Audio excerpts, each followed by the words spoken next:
Jai Gurudev and good morning. Here the explanation of the poem The Revolt of the Puppets. Puppet से आप क्या समझते हैं? कठपुतली. Revolt means उनकी नाराज़गी, उनका गुस्सा.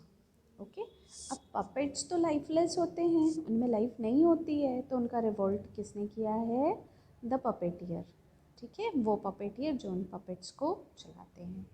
क्या here the poem is Look down upon my marionettes with slumber in their eyes, saw them resting, lying still, with silence, no surprise.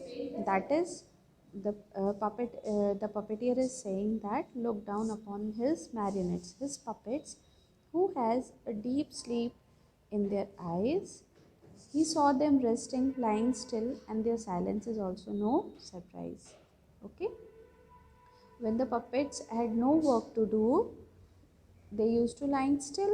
Okay, उन्हें जैसे रखा जाता है, they live like that, awaiting but my touch to bring their footsteps to tomorrow, wanting for my hands to mold the script they have got to follow.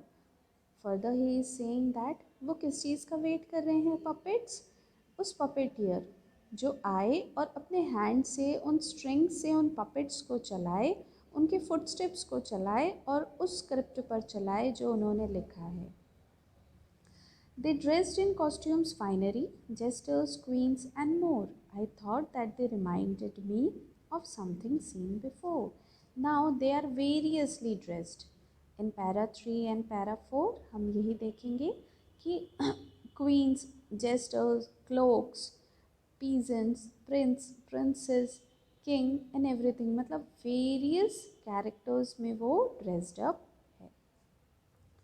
All the different sizes, shape, the colors, nose, smiles, the capes, the cloaks and funny shirts, the peasants, princess styles. That means everyone is having the different style. Everyone is differently dressed. Everyone, the size is having different size of different shapes, of different color, of different nose, different expressions, etc. All so different, all the same. अब यहाँ बोला है उन्होंने all दो सारे different है but still they are same. कैसे same है? Singular in thought, belonging to that wooden thing yes fashioned by a block.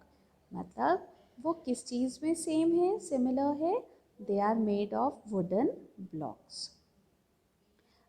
I stared, I looked at them, I watched for quite some time, thinking about these wooden heads, these marionettes of mine. जहाँ पर puppeteer दुख show कर रहे हैं, वहीं पर puppeteer एक proud भी फील कर रहे हैं. वो काफ़ी देर तक उनको देखते हैं और देखकर बोलते हैं these are mine. Then moving as by habit, I picked up the wooden sticks, held them in my well-trained hands, a smile about my lips. आगे वो क्या कहते हैं? As per my habit, as per my work, I picked that wooden sticks और उन्हें अपने trained hand से किसी भी script पर चलाता हूँ. Pulled one string to another, saw their footsteps fall, their rags, their robes of whirling each and every all. Means जब वो स्ट्रिंग उठाते हैं, जब अपने हाथों से अब वो स्ट्रिंग्स चलाते हैं और वो उन स्ट्रिंग्स के बेसिस पर जो मैरिनेट्स हैं, जो पपेट्स हैं, वो चलते हैं. Okay. I had now awakened them from sleep, set the stage, the scenery, I made them laugh and weep.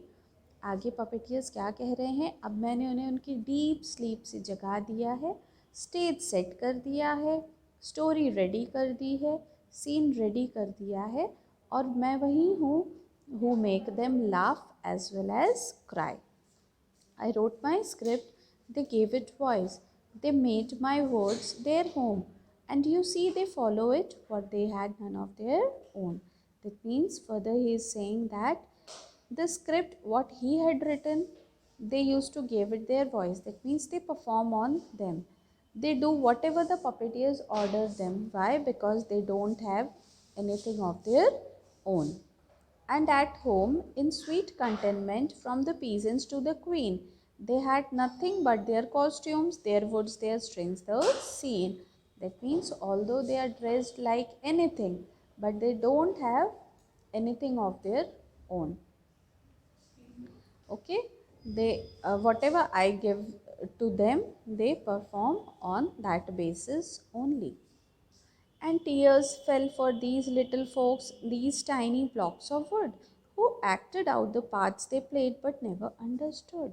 आगे वो अपना यहाँ पर इस पैरा में अपना दुख शो कर रहे हैं कि I feel very bad for these tiny blocks of wood. Why? क्योंकि वो पूरा प्ले एक्ट करते हैं, वो एक्ट करते हैं जो वो समझते भी नहीं हैं। Never knew just why they spoke the words that tumbled out.